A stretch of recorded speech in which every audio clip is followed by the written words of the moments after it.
बिस्मिल्लाहिर्रहमानिर्रहीम अस्सलामु अलैकुम वरहमतुल्लाहि वबरकातुहू। माय डियर स्टूडेंट्स, हमारी डिस्कशन 9th क्लास की मैथमेटिक्स के ऊपर जारी है, जिसमें आज हम इंशाअल्लाह एक्सरसाइज 1.3 का question number 1 and question number 2 अपने आज के इस लेक्चर में करेंगे। तो आइए जी आज का लेक्चर स्टार्ट करते हैं।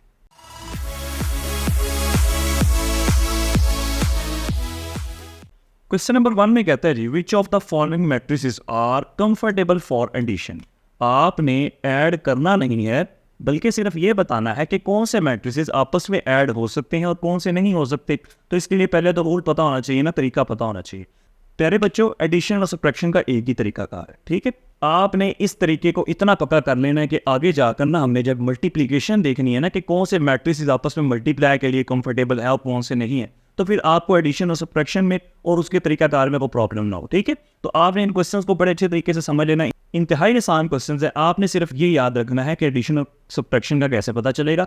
इनको इतना पक्का कर लें ताकि जब मल्टीप्लिकेशन के हम रूल्स पढ़े ना कि मल्टीप्लिकेशन के लिए हमें कैसे पता चलेगा कि वो आपस में कंफर्टेबल हैं या नहीं है, तो हमें कोई कंफ्यूजन ना हो, हम मिक्सअप ना करें, ठीक है। तो हम देखने जा रहे हैं जी एडिशन के लिए कंफर्टेबल है या नहीं है। इसके लिए आपको एक छोटा सा पॉइंट में पहले समझा दूं कि आपको याद होगा हम प्रीवियस लेक्चर्स में ऑर्डर ऑफ मैट्रिसेस पढ़ चुके हैं। फॉर एग्जांपल मैं यहाँ पर एक मैट्रिक्स लिखता हूँ 1 2 3 4 5 6। इसका ऑर्डर कैसे फाइंड करते थे कि इसमें रोज और कॉलम्स कितने हैं। तो देखें जी, इसमें रोज कितनी है 1 2 एंड 3 और कॉलम्स कितनी है 1 एंड 2।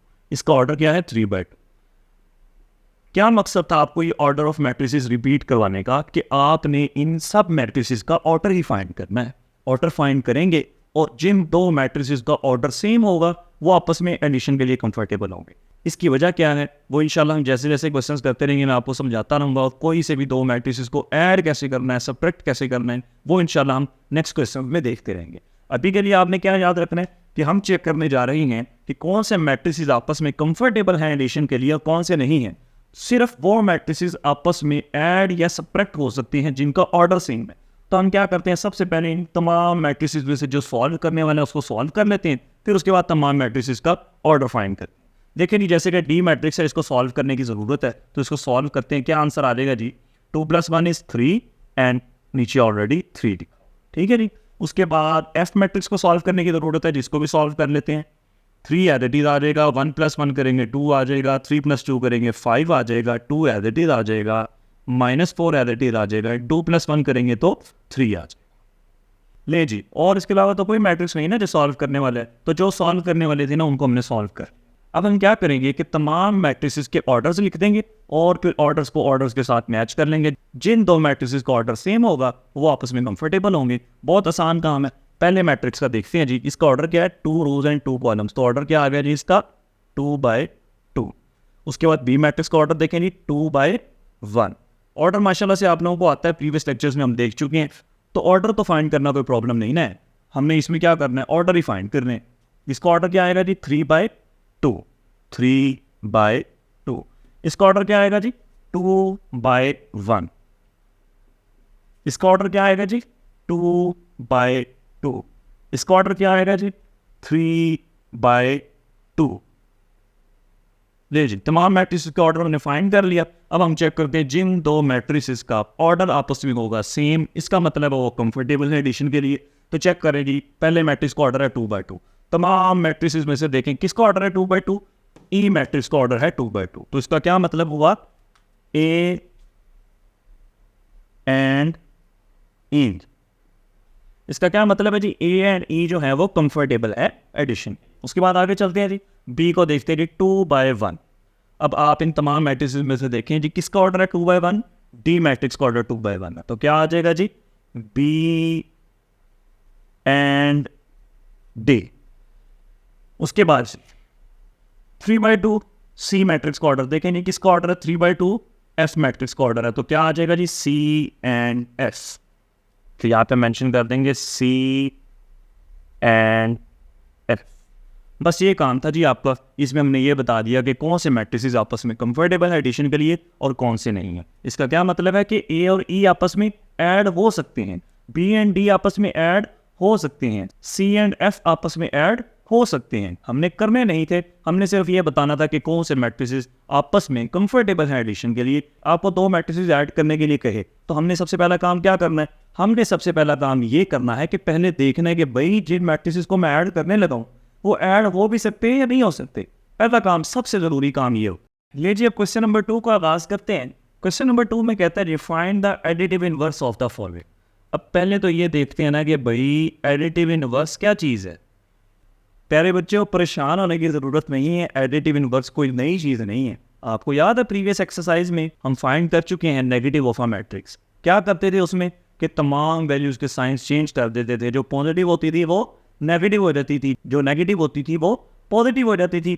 तो यूँ समझिए कि नेगेटिव ऑफ अ मैट्रिक्स का दूसरा नाम क्या है, एडिटिव इनवर्स। आपके पेपर में किसी भी तरीके से क्वेश्चन आ सकता है। वो ये भी कह सकता है फाइंड द एडिटिव इनवर्स, तब भी आपने क्या फाइंड करना है, negative of a matrix find करना है। या फिर वो ये भी कह सकता है find the negative of a matrix. दोनों एक ही चीज के नाम। तो नेगेटिव ऑफ अ मैट्रिक्स में हम क्या करते थे, मैट्रिक्स के बाहर माइनस का साइन लगाते थे। उसके बाद जब माइनस को अंदर मल्टीप्लाई करते थे तो तमाम वैल्यूज के साइंस को चेंज कर देते थे। सेम वही तरीका है एडिटिव इनवर्स में। आप यूं ही समझ लें जैसे नेगेटिव ऑफ अ मैट्रिक्स का ही दूसरा नाम है एडिटिव इनवर्स। तो कैसे फाइंड करेंगे जी, स्टार्ट करते हैं।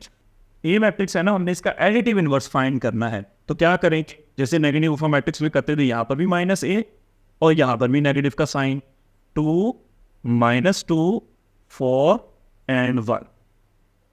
और जब इस माइनस को मैं अंदर मल्टीप्लाई करूंगा तो तमाम वैल्यूज के साइंस क्या हो जाएंगे, चेंज हो जाएगा। ये +2 है, -2 हो जाएगा, -2 है, +2 हो जाएगा, ये +4 है तो -4 हो जाएगा, और ये +1 है तो क्या हो जाएगा, -1। बस इतना सा काम है। इसी तरह से हम बी पार्ट को सॉल्व करते हैं। बी में क्या करेंगे, सेम इसी तरीके से -b इक्वल्स टू माइनस का साइन, और यहाँ पर मैट्रिक्स आ जाएगा 1 2 3 0 -1 -2 -1 3 एंड 1। करें जी इनके साइन चेंज। नेगेटिव का साइन है ना बाहर, तो तमाम वैल्यूज के साइन चेंज हो जाएंगे। 1 2 3 पॉजिटिव है, -1 -2 -3। 0 आपको मैं बता चुका हूँ न्यूट्रल नंबर है, एज इट इज आ जाएगा। -1 +1 हो जाएगा, -2 +2 हो जाएगा, ये वाला -1 +1 हो जाएगा, ये +3 -3 हो जाएगा, और ये +1 -1 हो जाएगा। इंतहाई आसान क्वेश्चन है। मतलब आपने अगर वो क्वेश्चन किए हैं तो ये वाले क्वेश्चन तो आपके ऑटोमेटिकली सॉल्व होगा। इसका मतलब क्या होगा कि एक्सरसाइज 1.3 का क्वेश्चन नंबर 2 भी आप लोगों को पहले से ही आता था, मेरे करवाने से भी पहले आता था। उसके बाद सी को देखते हैं जी। -c इक्वल्स टू माइनस का साइन 4 -2। करें जी साइन चेंज। माइनस का जब साइन अंदर मल्टीप्लाई होगा तो +4 -4 -2 +2। उसके बाद देखते हैं जी डी पार्ट को। -b इक्वल्स टू माइनस का साइन 1 -3 2 0 -2 एंड 1। करेंगे जब इनके साइंस चेंज तो +1 हो जाएगा, -1 -3 हो जाएगा, +3 +2 हो जाएगा, -2 0 neutral number as it is आ जाएगा, -2 क्या हो जाएगा, +2, और +1 क्या हो जाएगा, -1। लो जी, ई पार्ट को सॉल्व करते हैं। पहले बच्चों यहाँ पर ना एक क्वेश्चन मैं पूछता हूँ आपसे, प्रीवियस लेक्चर से रिलेटेड है, ताकि मुझे अंदाजा हो जाएगा कि आप काम कर रहे हैं, और अगर आप कर रहे हैं तो आपको कितना याद है, और थोड़ा सा ना पुराना तरह रिवाइज भी हो जाएगा। ऐसा मैट्रिक्स जिसमें डायगोनल वैल्यूज 1 हो और नॉन डायगोनल 0 हो, उस मैट्रिक्स को हम क्या कहते हैं। हम बड़ी तफसील के साथ टाइप्स ऑफ मैट्रिसेस में ये डिस्कस कर चुके हैं, तो इस वजह से इसका जवाब मुझे देंगे आप कमेंट सेक्शन। ई पार्ट को हम सॉल्व करते हैं 1 0 0 1। इस मैट्रिक्स को हम फाइंड करने लगे हैं जी नेगेटिव, तो सेम उसी तरीके से क्या करेंगे, -e इक्वल्स टू माइनस का साइन आ गया, 1 0 0 1। करेंगे जी जब इनके साइंस चेंज तो +1 हो जाएगा, -1 0 तो न्यूट्रल नंबर है, ये भी 0 आ जाएगा, और ये +1 क्या हो जाएगा, -1। मैं पहले भी इस बात का तज़किरा कर चुका हूँ, मैं दोबारा बता देता हूँ कि जब यहाँ पर माइनस का साइन लगा होगा, आपने उस स्टेप में साइंस चेंज नहीं करने। जिस स्टेप में हम माइनस को अंदर मल्टीप्लाई करेंगे, हम उस स्टेप में साइंस को चेंज कर देंगे। ले जी इस क्वेश्चन का आखिरी पार्ट करते हैं। -s equals to minus square root of 3 -1 1 and square root 2। करें जी तमाम वैल्यूज के signs change. Square root 3 positive का क्या हो जाएगा, -√3, -1 क्या हो जाएगा, +1, ये +1 क्या हो जाएगा, -1, और ये स्क्वायर रूट 2 क्या हो जाएगा, -√2। यहाँ पर एक छोटी सी गलती जो अमूमन बच्चे करते हैं, वो क्या करते हैं, इस वैल्यू को -3 लिखने की बजाय वो यूँ लिख देते हैं।